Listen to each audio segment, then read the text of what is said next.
افسانہ شال میں عبید کے ٹرین سے اترنے کے بعد موسم کی کیفیت اور اسٹیشنوں کے پرسکون ہونے کے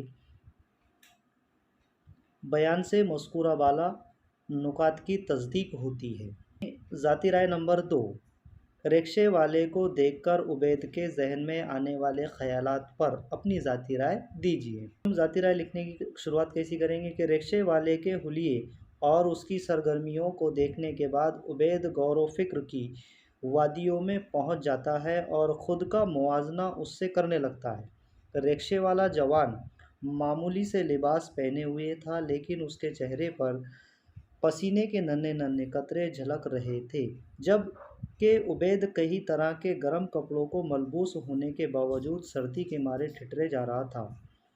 عبید نے موازنے سے یہ نتیجہ نکالا کہ ہر جسم میں حرارت و توانائی ہوتی ہے۔ جو جسم جتنی حرکت کرے گا اسی قدر حرکت و توانائی میں اضافہ کرے گا۔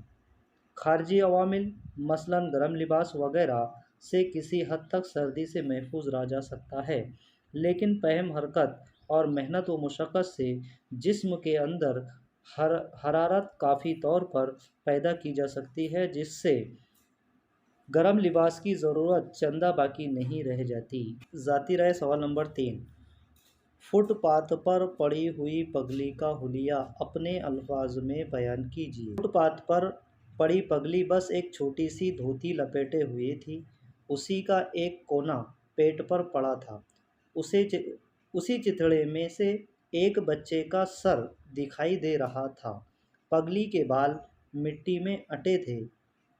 پگلی کی حالت یہ کڑاکے کی سردی کی ایک انتہائی سخت و شدید صبح میں تھی، جبکہ بہت سارے گرم لباس پہننے پر بھی جسم میں ٹھنڈک کم ہونے کا نام نہیں لے رہی تھی۔ بحیثیت ایک انسان کے ہر فرد، خصوصاً حیثیت والے ثروت ہر فرد پر یہ ذمہ داری عائد ہوتی ہے کہ وہ سماج و معاشرے کے ان لوگوں کا شدید حالات میں خیال رکھے، صرف اپنی اور اپنوں ہی کی فکر نہ کرے بلکہ دوسروں کی بھی پرواہ کرے۔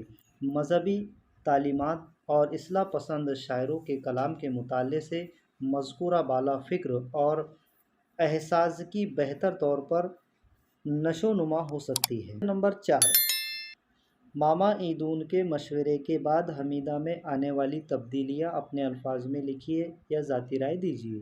شال کا چوری ہونا عبید کے گھڑے ہوئے جھوٹ کا نتیجہ اور اس سے اس کی بیوی حمیدہ کی ذہنی طور پر پریشان ہونا فطری امر تھا۔ وہ چور کو کوستی ہے، اس کی آنکھوں بھر آتی ہے، لیکن ماما ایدون کے نصیحت آمیز مشورے حمیدہ کے اطمینان کا سبب بنتے ہیں۔ بوڑھی خادمہ حمیدہ سے کہتی ہے کہ خدا کا شکر ادا کیجیے کہ میاں عبید صحیح سلامت گھر واپس آ گئے، ورنہ چور انہیں کوئی بڑا نقصان پہنچا سکتے تھے۔ تھوڑے میں ہی بلا ٹل گئی، اس لیے میاں کا صدقہ اتاریے اور اللہ کے حضور سجدہ شکر کیجیے۔ ان کی یہ باتیں حمیدہ پر فوراً اثر کر گئیں۔ فوراً صدقے کا بندوبست کیا اور شکرانہ ادا کرنے کے لیے وضو کرنے بیٹھ گئی، اور یہ سب کچھ دیکھ کر عبید اپنے جھوٹ پر شرمندہ بھی ہوا، حالانکہ وہ مجبوری میں کیا جانے والا عمل تھا۔ ذاتی رائے نمبر 5، شال نہ اوڑھنے پر عبید کا حمیدہ کو ٹوکنا۔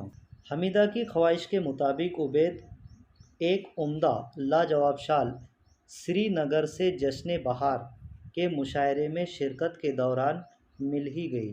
عبید یہ سوچ کر بہت خوش ہوا کہ اس کی بیوی حمیدہ وہ شال اوڑھ کر بہت خوش ہوں گی، اٹھلائیں گی وغیرہ، لیکن ہوا اس کے برعکس۔ گھر پہنچنے پر جب اس نے وہ شال حمیدہ کے کندھے پر ڈالی تو وہ بہت خوش ہوئی، مگر اسے مزید اوڑھنے کی بجائے اسے شیشے کی الماری میں سلیقے و حفاظت کے ساتھ رکھ کر قفل ڈال دیا۔ اس الماری کے شیشے دن میں 2 بار صاف کیے جاتے تھے، لیکن وہ شال باہر نہیں نکلتی، جبکہ عبید نے حمیدہ کو 1-2 بار ٹوکا بھی کہ شال اوڑھنے کی چیز ہے، پرستش کرنے کی نہیں۔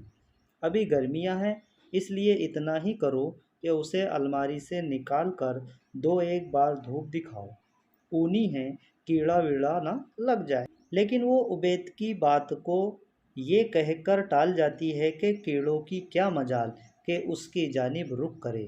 ہم اگر اپنے گھروں میں ماؤں، بہنوں اور دادیوں کے مزاج پر نظر کریں گے تو وہ بھی کم و بیش حمیدہ ہی کی طرح نظر آئیں گی۔ عمدہ، خوبصورت ترین وہ کانچ کی پیالیاں وغیرہ تو شوکیس میں سجا کر رکھتی ہے۔ گھر میں مہمان آ جائے یا کوئی اور موقع آ پڑے، وہ ان برتنوں کو ہاتھ نہیں لگائیں گی۔ گھر کے دوسرے کام چلاؤ برتنوں سے کام لے لیں گی۔ ہم اور مہمان اسی شوکیس کے سامنے بیٹھے ان خوبصورت و نفیس برتنوں کا محض دیدار کرتے رہ جاتے ہیں۔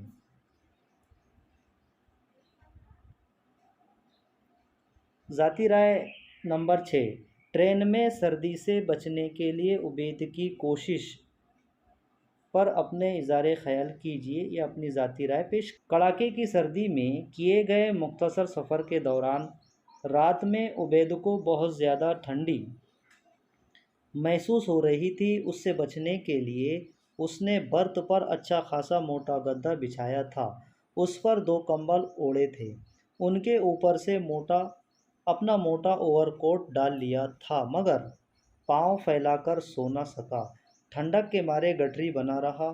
اس کا بار بار جی چاہ رہا تھا کہ وہ حمیدہ کی پسندیدہ چیتی شال اٹیچی سے نکال کر جسم پر لپیٹ لے، لیکن اس نے ایسا کیا ہر چند کہ اس نے سردی کھائی، تکلیف اٹھائی۔ ان باتوں سے معلوم ہوتا ہے کہ عبید اپنی بیوی سے بڑی چاہت رکھتا تھا۔ اس نے حمیدہ کے جذبات کا لحاظ رکھتے ہوئے شال کو اٹیچی میں رکھ تو لیا، لیکن اسے استعمال میں نہیں لایا کہ کہیں وہ میلی ویلی نہ ہو جائے۔ بیویاں بھلے ہی اپنے شوہروں کا اس طرح لحاظ و خیال نہ کرے، لیکن شوہروں کو اپنے مذکورہ بالا کردار کا سلسلہ جاری رکھنا چاہیے، اسی میں ان کی بھلائی ہے۔ کبھی ایسا بھی ہوتا ہے کہ شوہر اس کے کردار سے بیوی بھی اپنے اندر خلوص و ایثار کو جگا دیتی ہے۔ نمبر 7، پگلی کی دل دوز کرہ پر اپنے خیالات بیان کیجیے۔ نمبر 7، کڑاکے کی سردی کی ایک صبح جب عبید ٹرین سے اتر کر رکشے پر سوار ہو کر گھر کی جانب جا رہا تھا، اسے راستے میں ایک دلدوز کرہ سنائی دیتی ہے۔ فٹ پاتھ پر پڑی ایک عورت مختصر سے کپڑوں میں ملبوس اپنے بچے کو سینے سے لگائے مدد کے لیے پکار رہی تھی کہ کوئی اسے اوڑھنے کے لیے کمبل وغیرہ دے جائے تاکہ وہ اور اس کا بچہ سردی سے بچ جائے، لیکن کوئی بھی راہگیر اس کی جانب توجہ نہیں کرتا تھا۔ اپنی گاڑیوں میں شیشے چڑھائے بیٹھے لوگ سن سے آتے اور سن سے نکل جاتے۔ افسانہ شال میں جس زمانے کے عہد کا ذکر ہے، پتہ نہیں اس میں غریبوں اور لاچاروں کی امداد کیا سبیلیں ہوا کرتی تھیں، لیکن فی زمانہ سردیوں کے موسم میں امیر و رئیس افراد اور سماجی تنظیمیں جھونپڑوں اور سڑکوں کے غریب مسکینوں کا خیال کرتے ہیں، کمبل، شال اور سویٹر وغیرہ تقسیم کرتے ہیں۔ کوئی خاموشی سے یہ کار خیر کرتا ہے تو کوئی تصویر کشی کے ساتھ اس کام کو انجام دیتا ہے۔ ذاتی رائے نمبر 8، شال پگلی کو دینے کے بعد اگلے روز کا واقعہ۔ نمبر 8، کی سڑک کے کنارے پڑی ہوئی پگلی عورت کو سردی سے بچانے کے لیے عبید نے اپنی چیتی بیوی کی پسندیدہ شال دے دی۔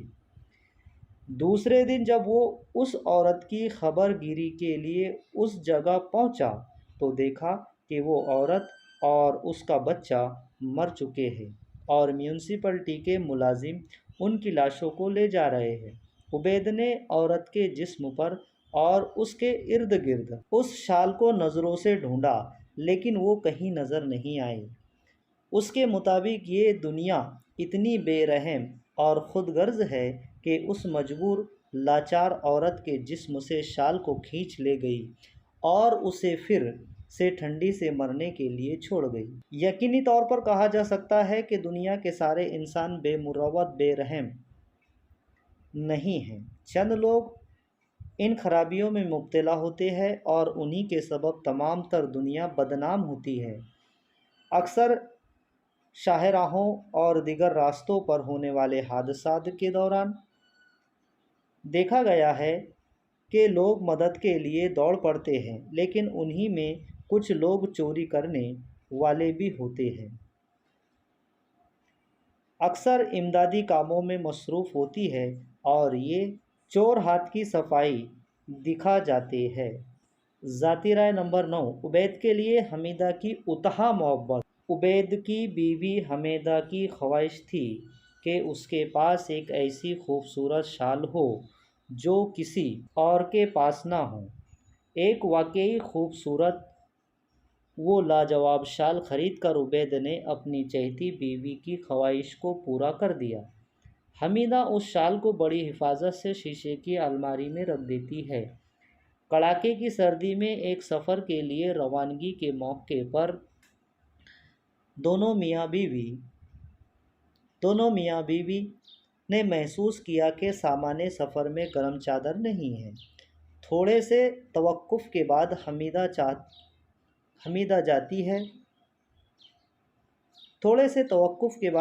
جاتی ہے اور الماری سے وہی اپنی پسندیدہ شال لا کر عبید کو پیش کرتی ہے۔ عبید اسے لینے سے انکار کرتا ہے لیکن وہ نہیں مانتی۔ بہرحال حمیدہ کا دل رکھنے کے لیے وہ شال تو لے لیتا ہے لیکن طے کر لیتا ہے کہ اسے کسی بھی صورت میں استعمال نہیں کرے گا کہ وہ میلی ہو جائیں گی، اور دوران سفر عبید نے یہی کیا۔ میرے خیال میں یہاں حمیدہ کا کردار بالکل صاف اور پرخلوص ہے۔ اگر اس کی نیت میں ذرا بھی نقص یا کمی ہوتی تو وہ شال کو فوراً نہیں لاتی، کم از کم اتنا وقت تو انتظار کرتی کہ عبید کے منہ سے اس کا اظہار ہو جائے۔ جیسا کہ ہمارے معاشرے میں، ہمارے گھروں میں اس طرح کی باتوں کا مشاہدہ ہوتے رہتے ہیں۔ اس امر سے حمیدہ کی اپنی شوہر عبید کے تئیں اتحاد محبت ظاہر ہوتی ہے۔ ماما ایدون کے مشورے پر فوراً عمل پیرا ہو کر حمیدہ نے پھر اس سے محبت کو ظاہر کیا۔ ذاتی رائے نمبر 10، اگر عبید حمیدہ سے سچ بات بتا دیتا تو حمیدہ کا کیا رد عمل ہوتا؟ اپنے خیالات بیان کیجیے یا اپنی ذاتی رائے دیجیے۔ فٹ پاتھ پر پڑی ٹھنڈی سے کرہاتی ہوئی پگلی حمیدہ کی شال اوڑھنے کے بعد عبید اس سوچ میں مبتلا ہو گیا کہ اگر اس نے اپنی بیوی حمیدہ کو شال کے بارے میں سچ بتا دیا تو کیا رد عمل سامنے آئے گا؟ کیا حمیدہ اسے اپنی توہین نہ سمجھے گی؟ اس بارے میں میرا خیال یہ ہے کہ عبید نے بالکل صحیح طور پر سوچا تھا۔ وہ حمیدہ کا شوہر ہے اور بیوی کو شوہر سے بہتر کون سمجھتا ہے؟ اس نے جھوٹ گھڑ کر کوئی غلط نہیں کیا۔ یہاں یہ بات بھی ذہن نشین رہے کہ عبید حمیدہ کو ایک لمحے کے لیے بھی مغموم اور روتا ہوا نہیں دیکھنا چاہتا تھا۔ اگر وہ حمیدہ کو سچ بتا دیتا تو یقیناً حمیدہ غصہ ہوتی، کوستی، اول فول بکتی، بھلے ہی بعد میں عبید کے اٹھائے گئے قدم کی حمایت بھی کرتی۔ گھروں میں اکثر اس قسم کے رد عمل کا مشاہدہ ہوا ہے۔